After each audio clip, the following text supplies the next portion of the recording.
అందరికీ నమస్కారం. గ్రంథాలయం కార్యక్రమానికి స్వాగతం.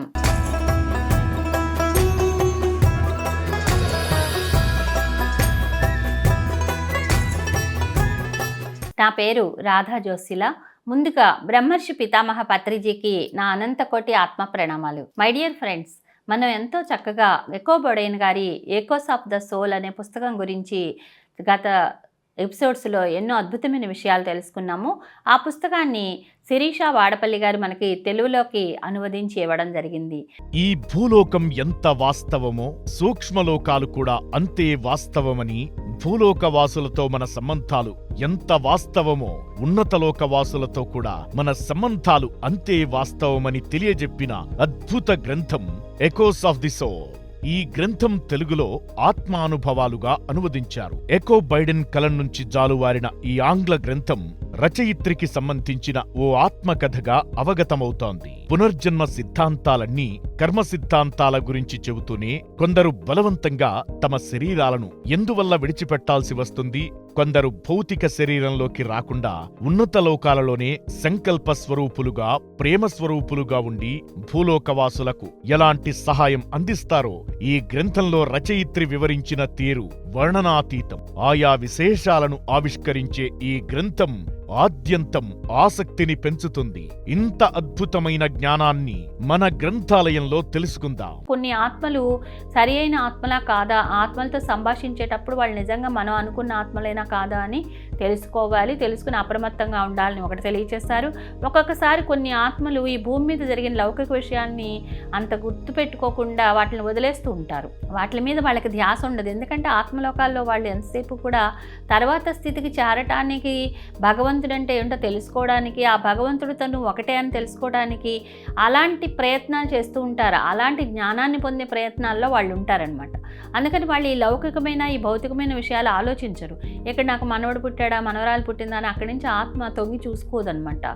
ఎంతసేపు అక్కడ ఆత్మ తన యొక్క ఉన్నతి చూసుకుంటూ ఉంటుంది. మనం ఇక్కడ వాళ్ళు చనిపోయినప్పుడు, మనకు కావాల్సిన వాళ్ళు చనిపోయినప్పుడు ఏడుస్తూ కూర్చుంటే ఆ ఆత్మ కూడా క్షోభపడుతుంది అని తెలియచెప్పడం జరిగింది. మరి అలాగే మనకి ఈ భగవంతుడి నుంచి మనం శూన్యంలో నుంచి ఆ పరమాత్మ ఒక అద్భుతమైన శక్తిగా ఉన్నప్పుడు ఆ శక్తి నుంచి మనం విభజించబడిన ఆయనలోని కణాలమే మనము అని కూడా చక్కగా తెలియచేశారు మేడం. మనకి ఇదంతా కూడా న్యూ ఎనర్జీలో కూడా మనం తెలుసుకున్నాం ఫ్రెండ్స్. న్యూ ఎనర్జీ అనేది ఇక్కడే మనకి గ్రంథాలయంలోనే మనకి ఒక పుస్తకం విడుదలయ్యింది, ఇంతకుముందు వచ్చింది మనకి ఎపిసోడ్స్గా. మీరు అది కూడా చూడండి, మీకు అందులో అర్థమవుతుంది మనం ఎలా ఈ భూమి మీదకి వచ్చాం, ఎందుకు వచ్చామనేది. అలాగ మనం ఆ భగవంతుడిలోని భాగాలమే, ఆయన యొక్క కణాలమే మనము. ఆయనకున్న లక్షణాలన్నీ మనలోనే ఉన్నాయి. కానీ మనం ఆ విషయాన్ని మర్చిపోయాము. అలా మర్చిపోవడం వల్లే ఆయనకు దూరంగా ఉండడం వల్ల మనం అక్కడ ఉన్నంతకాలం పరమాత్మతో ఉన్నంతకాలం బాగానే ఉన్నాం. మళ్ళీ పరమాత్మ నుంచి దూరంగా రావాలని మనమే ఇష్టపడ్డాం. ఎందుకు ఇష్టపడ్డామంటే మనం పిల్లలు స్కూల్కి వెళ్ళడానికి అలాగా ఒక వయసు వచ్చాక వెళ్ళాల్సి వస్తుందో జ్ఞానం పెంచుకోవడానికి, అలాగే మనం కూడా పాఠాలు నేర్చుకుని జ్ఞానాన్ని పెంపొందించుకోవడానికి మనం ఈ భూమి అనే పాఠశాలను ఎంచుకుని వచ్చిన వాళ్ళం. అందుకని ఇక్కడికి వచ్చిన తర్వాత పరమాత్మ నుంచి దూరం అయ్యామని ఒక శూన్యతని మనం కలిగి ఉండి వేదనకి గురయ్యి మనం చాలా బాధపడ్డాము. ఇక్కడ వరకు మనకి ముందు ఎపిసోడ్స్లో అయ్యాయి. ఇక్కడి నుంచి ముందుకెళ్తాం. అంతా కూడా ఈ ఆత్మ ఏ గమ్యానికి చేరాలో ఆ విషయాల గురించే ఇందులో ఆవిడ మాట్లాడటం జరిగింది. ఆత్మ తన గురించి అసలు సత్యాన్ని తెలుసుకుని ఆ పరమాత్మ తాను ఒక్కటేనన్న విషయాన్ని అనుభూతి చెందుతుంది. చూసారా ఫ్రెండ్స్, ఆత్మ తన గురించి అసలు సత్యాన్ని తెలుసుకుని తను ఆ పరమాత్మ ఒకటే అనేటువంటి ఆ స్వయం అనుభూతిని పొందటమే ఇది ఆ రచయిత్రి మనకి అందజేస్తున్న సత్యం అన్నమాట. ప్రతి ఒక్క ఆత్మ ఇదే జరుగుతుంది. ప్రతి ఒక్క ఆత్మకి ఇదే ఫైనల్ అన్నమాట. తనే పరమాత్మ అని తెలుసుకుంటుంది, అనుభూతి చెందుతుంది. చాలామందికి భగవంతుడు అన్న మాట వినగానే రకరకాల భావాలు మనసులో మొదలవుతూ ఉంటాయి. కొందరేమో ఆయన మీద చెడు అభిప్రాయాన్ని కలిగి ఉంటారు. భగవంతుడు అన్న పదం చూడగానే పుస్తకాన్ని కూడా చదవకుండా కొన్ని పుస్తకాలను పక్కన పెట్టేస్తూ ఉంటారు. ఏదైనా విషయాలు చెప్తుంటే భగవంతుడు అనగానే వినడం మానేస్తారు. మరి భగవంతుడి దగ్గరికి చేరడానికి ఒక్క అడుగు కూడా ముందుకు వేయరు. మరి వాళ్ళు భగవంతుడు అనే వ్యక్తి స్వర్గంలో ఉంటాడని, మనం చేసే ప్రతి పనిని చిట్టాగా రాస్తూ ఉంటాడని, ఆయన ఎప్పుడూ దండిస్తూ ఉంటాడు అని విపరీతమైన అభిప్రాయంతో ఉంటూ ఉంటారు కొంతమంది. అంటే భగవంతుడు అనగానే మనం చేసే తప్పుల్ని చిట్టా రాస్తూ ఉంటాడు, మనకి దానికి తగిన శిక్షలు వేస్తూ ఉంటాడు, ఇలా అనుకుంటాం అనమాట. దానివల్ల కొంతమంది భగవంతుడని అనగానే ఆ మాటలు వినడానికి కూడా ఇష్టపడరు. ఇంకొందరు వాళ్ళ జీవితాన్ని దుర్లభంగా మార్చేసింది ఆయనేనని, అదే మనం ఇందాక చెప్పుకున్నాం కదా, వాళ్ళ తలరాతను ఆయనే రాశారని, ఆయనకు దూరంగా ఉండాలని ప్రయత్నిస్తూ ఉంటారు. మరి ప్రకృతి వైపరీత్యాలు, వాల్కనోలు, తుఫాన్లు, సుడిగుండాలు ఇటువంటివన్నీ భగవంతుడి నిత్య చర్యలుగా భావిస్తూ ఉంటారు. అంటే భగవంతుడు ఇవన్నీ సృష్టిస్తాడు, ఈ అగ్నిపర్వతాలు బద్దలవడాలు, తుఫాన్లు రావడాలు, ఈ కరోనాలు రావడాలు, ఇవన్నీ ప్రకృతి వైపరీత్యాలు, ఇవన్నీ భగవంతుడే సృష్టిస్తున్నాడు, ఆయన దినచర్య ఇది, ఆయన లేవగానే నాశనాన్నే కోరుకుంటూ ఉంటాడని కొంతమంది భావిస్తూ ఉంటారు. నిజమైన ఓదార్పు కోసం భగవంతుడిని ఎవరు స్మరిస్తారు? తన జీవన పర్యంతంలో ఎక్కువ స్వస్థత పరిచిన వ్యక్తులు తాము చేసిన చెడ్డ పనులకి పర్యవసానంగా వాళ్ళు అనుభవిస్తున్న అనారోగ్యాలు, రోగాల రూపంలో ఆ భగవంతుడే శిక్షిస్తున్నాడు అని భావించేవాళ్ళు చాలామంది ఆవిడ దగ్గరికి వచ్చేవారు. నా భగవంతుడే నాకు శిక్ష వేశాడు ఇలాగా అంటూ ఉండేవారనమాట. ఈ ఎక్కువ వాళ్ళు తనకి సంబంధించిన శిష్యుల్లో చాలామంది భగవంతుడు ప్రపంచంలో జరుగుతున్న యుద్ధాల నుంచి, దురాచారాల నుంచి, ఆకలి చావుల నుంచి ప్రపంచాన్ని ఎందుకు రక్షించట్లేదు అని అడుగుతూ ఉండేవారు. మనం ఎదుర్కొంటున్న భయంకరమైన సంఘటనల నుంచి మనల్ని ఎందుకు ఆ భగవంతుడు కాపాడటం లేదు అని కూడా అడుగుతూ ఉండేవారు. మరి మనం ఒంటరిగా కానీ సామూహికంగా కానీ అనుభవిస్తున్న వేదన, బాధ, ఒక ప్రాణిగా ఎదుర్కొంటున్న సమస్యలన్నింటికీ కారణం ఆ పరమాత్మతో మీకున్న అసలైన బంధాన్ని అర్థం చేసుకోవడానికి అన్న విషయాన్ని మీరు గుర్తుపెట్టుకోవాలి అని చెప్తున్నారు ఎకో. ఇక్కడ ఏం చెప్తున్నారంటే ఆవిడ, మీరు ఒంటరిగా కానీ సామూహికంగా కానీ అనుభవిస్తున్న వేదన, బాధ, ఒక ప్రాణిగా ఎదుర్కొంటున్న మీ సమస్యలంటే కారణం ఆ పరమాత్మతో మీకున్న అసలైన బంధాన్ని అర్థం చేసుకోవడానికే. అంటే మనకి ఏ అనుభవం వచ్చినా కూడా మన అది ఎదుగుదలకే అది సహకరిస్తోంది. మనకి ఎట్లాంటి కష్టం వచ్చినా, నష్టం వచ్చినా, దుఃఖం వచ్చినా, ఆనందం వచ్చినా ప్రతీది కూడా పరమాత్మతో అనుబంధాన్ని పెంచుకోవడానికే అవి మనకి వస్తున్నాయి అనే సత్యాన్ని అందరూ తెలుసుకోవాలి, గుర్తుపెట్టుకోవాలి అని ఎక్కువ మనకి చెప్తున్నారు. అంటే మనం దాని ద్వారానే ఎదగగలుగుతాం. ఏదైనా వచ్చినప్పుడే మనం దాన్ని బట్టి ఇది ఎలా మనం దీన్ని ప్రతిఘటించాలి, దీని ద్వారా మనం ఏం నేర్చుకుంటున్నాము అని తెలుసుకుంటూ జ్ఞానాన్ని పెంపొందించుకుంటూ మనం ఉన్నతమైన స్థితిలో చేరుతూ, మరి అంతకంటే 1వ క్లాస్ నుంచి 5వ క్లాస్కి వెళ్ళిన 5వ క్లాస్ కన్నా 10వ క్లాసు మనకి ఎక్కువగానే ఉంటుంది కదా, కొంచెం కష్టంగానే ఉంటుంది కదా సిలబస్. అలాగే ఇంజనీరింగ్ ఇంకా కష్టంగా ఉంటుంది కదా. అలా సిలబస్లు మారే కొద్దీ మనం కష్టపడుతూనే ఉంటాం. అలాగే మనకి ఆధ్యాత్మికంగా ఎదుగుతున్న కొద్దీ ఏవో ఒక రకమైనటువంటి అనుభవాలు వస్తూ ఉంటాయి. ఆ వచ్చిన అనుభవాలు మనం పరమాత్మకి దగ్గరికి చేర్చడానికే అనే విషయాన్ని మనం ఎప్పుడు గుర్తుపెట్టుకోవాలని ఎక్కువ మనకి చెప్తున్నారు. మనం నిరంతరం మన గత జన్మల్లోకి తొంగి చూసి భగవంతుడి గురించి మనలో నాటుకున్న చెడు భావాలను తొలగించి వేసుకుంటూ సత్య మార్గం ద్వారా ఆ భగవంతుణ్ణి, ఆయనతో మనకున్న బాంధవ్యాన్ని మనం అవగతం చేసుకోవాలి అని చెప్తున్నారు ఎక్కువ. అంటే మనం ఆ గత జన్మల్లో మనం చేసిన వాటికి సంబంధించినవన్నీ కూడా ఏవైతే భగవంతుడి పట్ల ఉన్నాయో వాటిని తొలగించుకుంటూ వెళ్ళాలి. వెళ్ళి ఆ భగవంతుడికి మనకి ఉన్న బాంధవ్యాన్ని మనం అవగతం చేసుకోవాలి అని చెప్తున్నారు. చాలా సంవత్సరాల క్రితం ఎక్కువ వాళ్ళ గురువులను ఆత్మ ఎలా సృష్టించబడింది అని అడిగారట.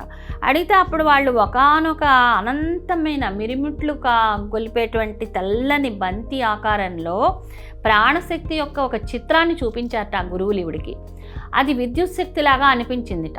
ఆ చిత్రం పెద్దదవుతున్న కొద్దీ చిన్న చిన్న భాగాలుగా విభజించబడడం జరిగిందట.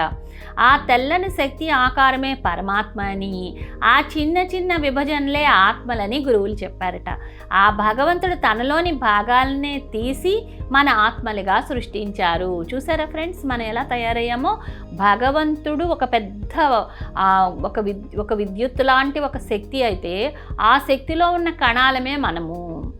మనకి భగవంతుడికి తేడా ఏమీ లేదు. ఆ భగవంతుల్లోని భాగాలమే మనము, ఆయనలోని అంశలమే మనము, ఆయనలో ఉన్న సూక్ష్మాతి కణాలమే మనము.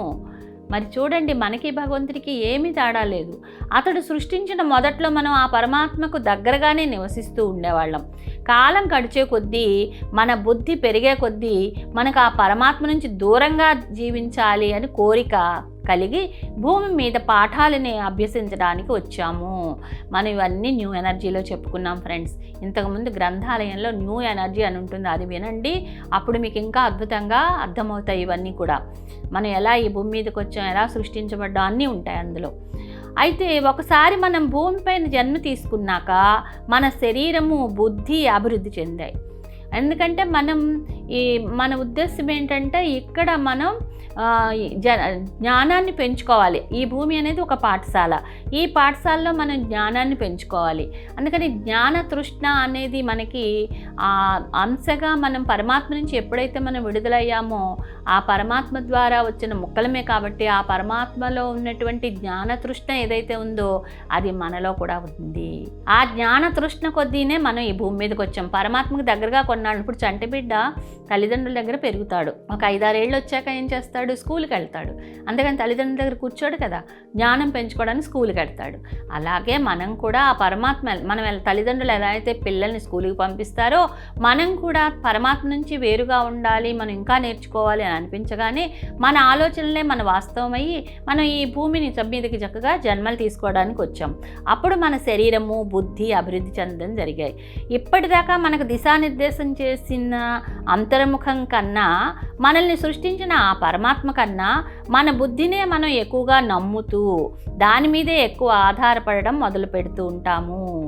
అంటే మనం ముందు అసలు మనలో అంతర్ముఖంగా ఉన్నటువంటి మన ఆత్మ చెప్పే విషయం కానీ పరమాత్మ చెప్పే విషయం కానీ వినకుండా మన బుద్ధిని మాత్రమే మనం పట్టించుకుంటూ ఆ బుద్ధి చెప్పినట్లుగానే చేస్తూ ఉంటాం. కాలం గడిచే కొద్దీ ఆ పరమాత్మను, మన మూలాన్ని, మనం అసలు ఎక్కడి నుంచి వచ్చాము, ఏ మూలం నుంచి మనం వచ్చాము అని ఆ మూలాన్ని గురించి, ఆ పరమాత్మ గురించి, ఆయనకు మనకు ఉన్న సంబంధం గురించి, అనుబంధం గురించి మనం మర్చిపోయాం, పూర్తిగా మర్చిపోయాం. మనం భూమి మీద బయట నుంచి ఏదో మనల్ని సంపూర్ణంగా మార్చుతుందని నమ్మి దానికోసం ఆశపడుతూ ఉంటాం, వెతుకుతూ ఉంటాం, బయటంతా వెతుకుతున్నాం మనం. అంతర్ముఖ సమారాధ్య బహిర్ముఖ సుదుర్లభ అంటారు కదా లలిత సహస్రనామాల్లో. అంతర్ముఖం అవ్వండి, అంతర్ముఖంగా నేనున్నాను మీ ఆత్మరూపంలో, మీరు బయట వెతికితే నేను ఎలా దొరుకుతాను మీకు, అది దుర్లభము అని చెప్తున్నారు ఆవిడ. మరి అలాంటప్పుడు మన లోపల ఉన్న దాన్ని మనం మర్చిపోయి, మన మూలాన్ని మనం మర్చిపోయి, మనం భగవంతుడి నుంచి వచ్చామనేది మర్చిపోయి మనం కేవలం మనకు ఏర్పడిన ఇక్కడ ఈ భూమి మీద ఏర్పడిన బుద్ధి అంటే ఈ లౌకికమైన బుద్ధినే మనం ఉపయోగించుకుంటూ ఉంటాం. దానికోసమే మనం ఆశపడుతూ ఉంటాం, వెతుకుతూ ఉంటాం. ఎవరో బయట వాళ్ళు మనకేదో సహాయం చేయాలని చూస్తుంటాం. అంతర్ముఖలం అవడం మర్చిపోయాం. For the love of God అనే పుస్తకంలో కూడా మన మనుగడ కోసం జరిగే సంఘర్షణలోనే ఆ భగవంతుడి గురించి బెంగ ఉంటుంది. మన మనుగడ కోసం జరిగే సంఘర్షణలోనే ఆ భగవంతుడి గురించి బెంగ ఉంటుందని రాశారట ఆయన. అంటే మనం ఎప్పుడైతే మనం మనుగడ కోసమైతేనేమి దేనికోసమైనా ఇక్కడ ఏ కష్టాలు నష్టాలు ఏమైనా వచ్చినప్పుడే మనం భగవంతుడి మీద ధ్యాస మళ్ళుతూ ఉంటుంది అంతకంతకి ప్రతి జన్మలోనూ అని అందులో రాశారట. ఆవిడ ఎక్కువ తన కథని మనకి తెలియచేస్తున్నారనమాట. అంటే ఆ కథను ఒక ఉదాహరణగా మనం తీసుకుంటే మనకు అర్థమవుతుంది అని. ఆవిడ గర్భవతిగా ఉన్న సమయంలో ఆవిడ గర్భంలోని శిశువుతో ఆవిడ నిరంతరం మాట్లాడుతూ ఉండేవారట. తన పొట్టని తడుముకుంటూ ప్రేమతో అతనంటే తనకు ఎంత ఇష్టమో, చాలా ఇష్టం నాయన, నువ్వంటే ప్రత్యేకమైన ఇష్టం అని ఇలాగ పొట్టని చక్కగా ప్రేమతో తడుముకుంటూ ఆవిడ ఆ పొట్టను తను కౌగిలించుకోవడం, వీలైనంత కౌగిలించుకోవడం, అలాగే వీలైనంత ప్రేమను లోపలికి పంపిస్తూ ఉండడం, ఇలాంటివన్నీ చేసేవారట ఆవిడ. తాను ఒంటరిగా ఉంటున్న 18 సంవత్సరాల అమ్మాయి. అంటే ఆవిడకి భర్త అని ఏమీ ఆ టైంకి లేరు, ఆవిడే అనమాట. ఆవిడకి ఆ 18 సంవత్సరాల వయసులో ఆవిడ ప్రెగ్నెంట్గా ఉన్నారు. ఆ బిడ్డకు తను చేసే మంచి ఏదైనా ఉంది అంటే అతన్ని వేరొకరికి దత్తత ఇవ్వడమే అని ఆవిడ మనసుకు తెలుసు. ఎందుకంటే తను ఒంటరిగా ఆ పిల్లవాడిని పెంచడం కష్టమని ఆ లోపల ఉన్న బిడ్డని ఎలాగైనా దత్తత ఇవ్వాలి ఎవరికొకళ్ళకని ఆవిడ అనుకుంది. తన కడుపులోని బిడ్డకు ఇదే నూతన జీవితం కనుక అదే అతనికి ఆరంభ దశ కనుక, అంటే తను అప్పుడే ఈ గర్భం నుంచి బయటకు వచ్చే నూతన ఆత్మ అనమాట. అందుకని ఆ పిల్లవాడు బయటకు వచ్చినప్పుడు ఈ సమయాన్ని చాలా ముఖ్యమైనది, లోపల ఉండగా అతనికి అన్నీ తెలియచేయాలి, అతనికి ప్రేమను అందించాలి అని తను అనుకుంది. తర్వాత తను ఎవరికొకరికి దత్తత ఇచ్చేస్తుంది కదా, అందుకని తన కడుపులో ఉండగానే ఇది ముఖ్యమైన సమయం, ఈ సమయాన్ని అతనితోనే గడపాలి అనుకుంది. కడుపులో ఉన్నంత కాలం అతడు తన మాటలు వింటూనే ఉండేవాడు. తను ఏం చెప్తుందో తల్లి చెప్పిన మాటలన్నీ వింటాడు. అందుకే మై డియర్ ఫ్రెండ్స్, ఎవరైనా సరే గర్భిణీ స్త్రీలు, ఇంతకుముందు కూడా చెప్పుకున్నాం మనము, వాళ్ళు గర్భిణీగా ఉన్నప్పుడు ఆ బిడ్డతో మాట్లాడితే ఆ బిడ్డ అన్నీ వినపడతాయి, అర్థం చేసుకుంటాడు. అందుకని సరైన విషయాలు ఆ బిడ్డలకు అందజేస్తూ ఉండాలి, సరైన జ్ఞానాన్ని అందజేస్తూ ఉండాలి. అంతేగాని తిట్టుకుంటూ కొట్టుకుంటూ ఇలా ఉంటే పరిస్థితులు అవే వాళ్ళకు కూడా వెళ్ళిపోతాయి. వాళ్ళేమో చాలా నిరాశ నిస్పృహలకు గురవుతారు ఆ బిడ్డలు. అందుకని అలా జరగకుండా ఆ పిల్లలకి మంచి మంచి విషయాలు మాట్లాడుతూ ఉండాలి. తను ఎన్నో విషయాలు ఆ పిల్లవాడితో చెప్తుంటే ఆ పిల్లవాడు చక్కగా వింటూ ఉండేవాడు. తన నుండే రాబోతున్నాడనే ఉద్దేశంతో ఆ గర్భంలో చక్కగా పెరుగుతున్నాడు. ఎందుకంటే ఆ ఎక్కువ తన తల్లి అని, తన తల్లి ద్వారా తను బయటకు వస్తున్నాడని తనకు తెలుసు. కాబట్టి ఆ పిల్లవాడు అలాగే ఉండేవాడు. వీలైనంత ఎక్కువ సమయం ఆ పిల్లాడితోనే గడిపింది ఆవిడ. అయితే నిర్ధారించిన శిశుజనన సమయం కన్నా 6 వారాలు ఆలస్యంగా జన్మించాట ఆ పిల్లాడు. 6 వారాలు ఏకంగా, అంటే 10వ నెల వచ్చిన తర్వాత 6 వారాలకి ఆ పిల్లవాడు జన్మించాడట. కానీ అతడు జన్మించిన తర్వాత తను భూమి మీద కొత్త జీవితం మొదలు పెట్టడానికి తను ఆ పిల్లవాడిని విడిచిపెట్టక తప్పదు అని తనకి ముందే తెలుసు. ఎక్కువకి తెలుసు, ముందే నిర్ధారించుకుంది కదా ఎవరికైనా దత్తత ఇచ్చేయాలని. అతడు కొత్త కుటుంబానికి వెళ్ళడానికి 3 రోజుల ముందే ఆవిడ కొన్నాళ్ళు, ఒక 2-3 నెలలు అంతా ఆవిడ దగ్గర పెట్టుకున్న తర్వాత ఆ పిల్లవాడిని ఒక శిశు సంరక్షణ శిబిరంలో ఉంచి అక్కడ నర్సులకు అప్పచెప్పేసింది. ఆ నర్సులు ఆ శిశువుకి రోజు పాలు తాగిస్తూ ఉండేవారట. ఆ చిన్న వయసులో కన్న తల్లి కనపడకపోవటం వల్ల తీవ్ర ఆందోళనకి గురై ఉంటాడు ఆ బిడ్డ. ఇంతవరకు అతన్ని ప్రేమిస్తూ సంరక్షిస్తూ ఉన్న ఆ తల్లి గొంతు బయటకు వచ్చిన తర్వాత, అంటే కడుపులో ఉన్నంతసేపు తల్లి గొంతు వినపడుతూనే ఉంది. ఎప్పుడైతే తను బయటకు వచ్చాడో కడుపులో నుంచి తల్లి గొంతు వినపడట్లేదు. శిశు సంరక్షణాలయంలోకి పంపేసింది ఆవిడ. అతని కొత్త కుటుంబం తల్లిదండ్రులు ఎంతో ప్రేమను కృతజ్ఞతను చూపిస్తూ వాళ్ళు పెంచుకోవడానికి సిద్ధంగా ఒక తల్లి తండ్రి వచ్చారు. అందుకని వాళ్ళు ఎంతో ప్రేమను చూపిస్తున్నారు, కృతజ్ఞత కూడా చూపిస్తున్నారు. అయినా కూడా ఆ కన్న తల్లి మూలాన్ని అతను వదులుకోవాల్సి వచ్చింది కదా. ఆ కన్న తల్లి కడుపులో ఉన్నంతకాలం మాట్లాడుతూ వచ్చింది కదా. తర్వాత ఆ తల్లి మాటలు వినపడట్లేదు కదా. అందుకని అలా తల్లి మూలం నుంచి దూరమైనటువంటి ఆ పసి ప్రాణం ఎంత వేదన అనుభవించి ఉంటాడో ఆవిడ ఊహించగలను నేను అని చెప్తున్నారు ఎక్కువ. అంటే తన కుమారుణ్ణి మళ్ళీ తిరిగి కలిసే వరకు భౌతికంగా మధ్య ఏర్పడిన ఎడబాటును తీర్చడానికి అతనితో ఆత్మపరంగా నిత్యం సంభాషిస్తూనే ఉండేది ఈవిడ. అంటే పిల్లవాడు వేరే చోట ఉన్నా కూడా ఈవిడకి ఆత్మతో మాట్లాడే ఇది ఉంది కాబట్టి, ఆ అతీంద్ర శక్తి ఉంది కాబట్టి ఆ పిల్లవాడి ఆత్మతో అట్లాగే మాట్లాడుతూ ఉండేవారట. అదేవిధంగా మన ఆత్మ కూడా నిరంతరం ఆ పరమాత్మతో పునఃసంగమించుకోవాలని పరితపిస్తూ ఉంటుంది అని చెప్తున్నారు ఇక్కడ ఆవిడ. అంటే ఎలాగైతే ఆవిడ గర్భంలో బిడ్డ ఉన్నప్పుడు తల్లి మాటలు వింటూ హ్యాపీగా ఉండేవాడు, తల్లి ఏం చెప్తుందో చక్కగా వినేవాడు. ఆ తల్లే నా సర్వస్వము అనుకున్నాడు. ఆ తల్లి ద్వారా నేను బయటకు వస్తాను కాబట్టి ఆ తల్లే నన్ను చూసుకుంటుంది, రేపొద్దున ఆ తల్లే నన్ను పెంచి పెద్ద చేస్తుంది అనుకున్నాడు. తీరా బయటకు వచ్చాక ఆ తల్లికి వీలు కాని పరిస్థితులు ఉండడం వల్ల వేరే వాళ్ళకి దత్తత ఇవ్వబడ్డాడు. అప్పుడు ఆ బిడ్డ పరిస్థితి ఏంటి? తల్లి మాటలు వినపడట్లేదు, ఈ తల్లి యొక్క ప్రేమతత్వం కనిపించట్లేదు. అక్కడ వేరే వాళ్ళు ఎంత ప్రేమ చూపిస్తున్నా ఈ అసలు మూలంది వాళ్ళకి అందట్లేదు అనమాట ఆ పిల్లవాడికి. అలాగే మనం కూడా లోకంలో ఉండి పరమాత్మతో కూడి ఉన్నప్పుడు మనం బాగానే ఉన్నాం. ఎప్పుడైతే మనం పరమాత్మలోకాన్ని విడిచి పరమాత్మకు దూరంగా ఈ భూమి అనే పాఠశాలలోకి ప్రవేశించామో అప్పుడు ఆ మూలం గురించి మనకి ఆందోళన ఉండిపోయింది. మర్చిపోయినప్పటికీ, మన మూలం ఫలానా అని మనకు తెలియకపోయినప్పటికీ కూడా మనం ఆ మూలం గురించిన ఆందోళన మన లోపల ఉండిపోయింది అనమాట. మనకి ఎక్కడో ఉంది, ఏంటో కోల్పోయాం, ఏదో లోటుగా ఉంది, ఇలా ఎన్నో జన్మలు మనం ఏడుస్తూనే బతికంట. అర్ధరాత్రి వేళ లేచి వెక్కి వెక్కి ఏడ్చేవాళ్ళంట మనం.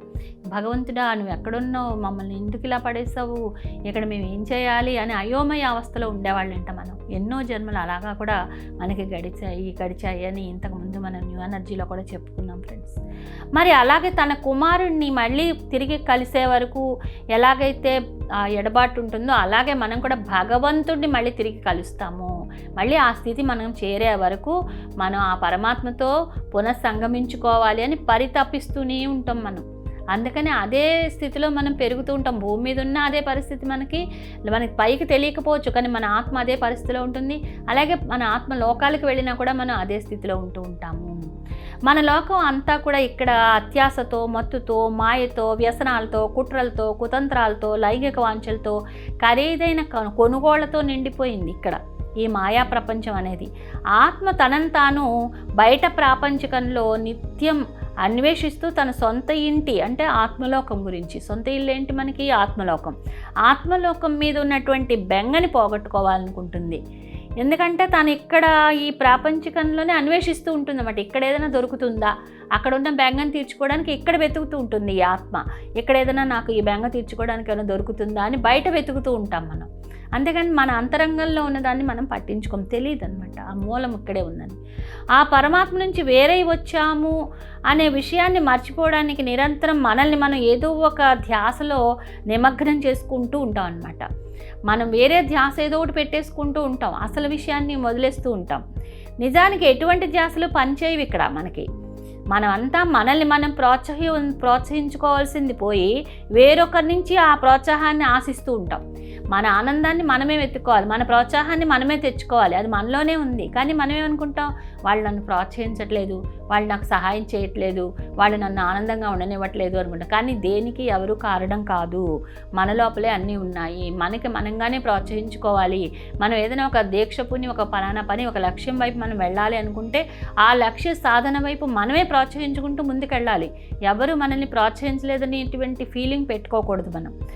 అందుకని గురువులు ఏమని చెప్తున్నారంటే, వేరొకరి నుంచి మీరు ప్రోత్సాహాన్ని అడుగుతూ ఉంటారు, వేరొకరి మీద ఆశిస్తూ ఉంటారు మానవులు. అందుకని అలా కాదు ఉండాల్సింది, మీలోనే ఉన్నాయి. మీరు అలా ఉండడం వల్లే ఈ సమాజం అంతా కూడా వ్యసనాల పాలైంది అంటున్నారు.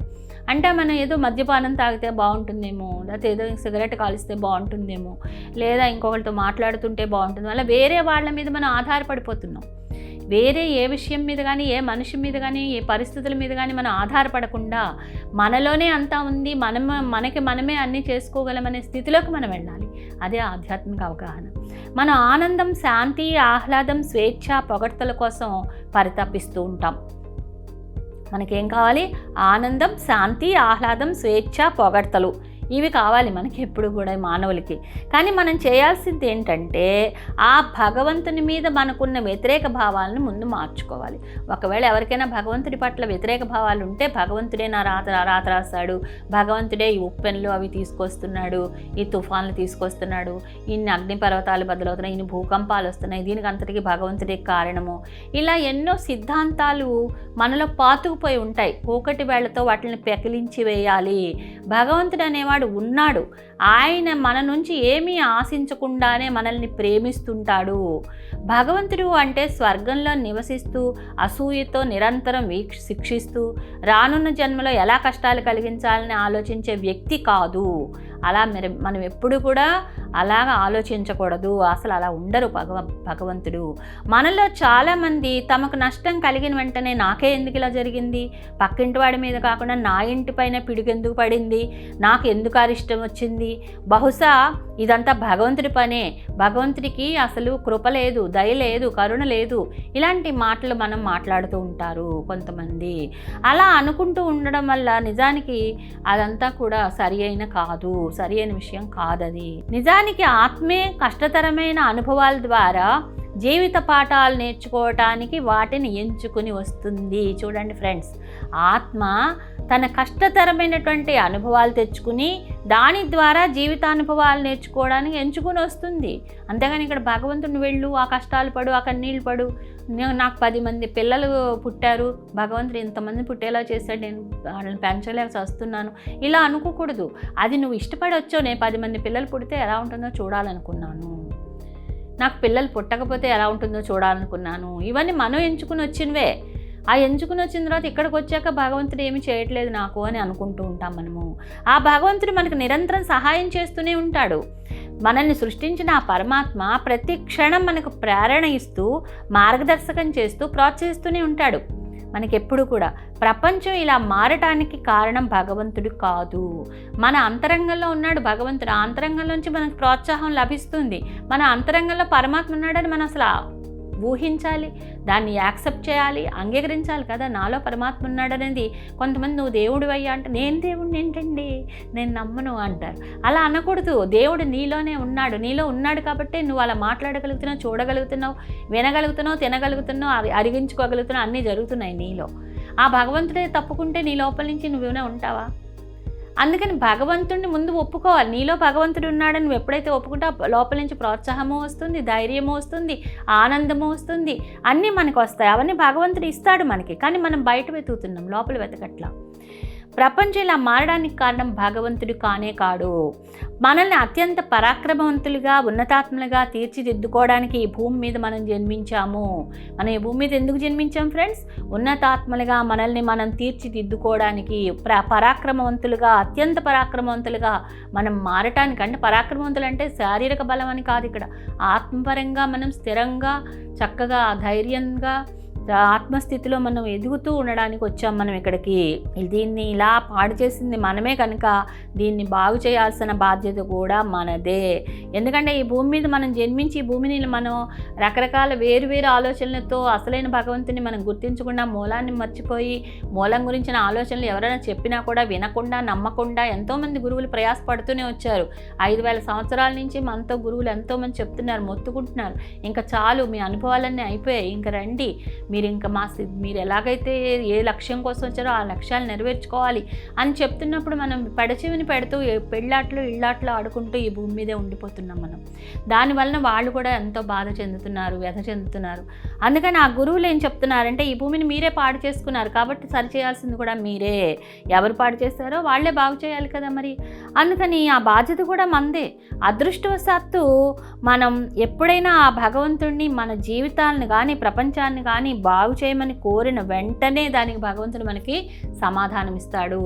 అంటే మనం తండ్రి మాకు పరిస్థితులను సరిచేయి అని భగవంతుడిని కనుక నమ్మి మనలో ఆ భగవంతుడు ఉన్నాడని తెలుసుకుని ఆ భగవంతుడికి కనుక మనం చెప్పుకుంటే తప్పనిసరిగా మనకి ఆ ప్రోత్సాహం లభిస్తుంది.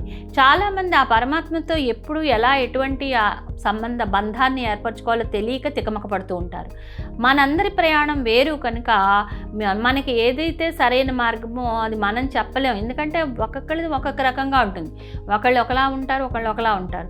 ఒకటైతే చెప్పచ్చు, భగవంతుడితో నేను సంబంధం ఏర్పరచుకోవడానికి నేను ఇష్టపడుతున్నాను, భగవంతుడితో నేను అనుసంధానింపబడడానికి ఇష్టపడుతున్నాను అని మనం ఎప్పుడైతే అనుకుంటామో ఆ భగవంతుడితో మనకి అనుసంధానం ఏర్పడుతుంది. భగవంతుడా నేను నీతో అనుసంధానం ఏర్పరచుకోవాలనుకుంటున్నాను అని అడగాలి మనం భగవంతుడిని. ఓకే ఫ్రెండ్స్, ఇక్కడితో మనం ఈ అధ్యాయాన్ని ముగించుకుందాము. ఆ కథ రూపంలో మనకి ఎక్కువ ఒకటి మనకి అందజేస్తా అన్నారు, మన వేదనకి కారణభూతం గురించి, దాని గురించి తెలియచేయడానికి. మరి దాని గురించి మరో ఎపిసోడ్లో మళ్ళీ మనం కలుసుకుందాం. ధన్యవాదాలు.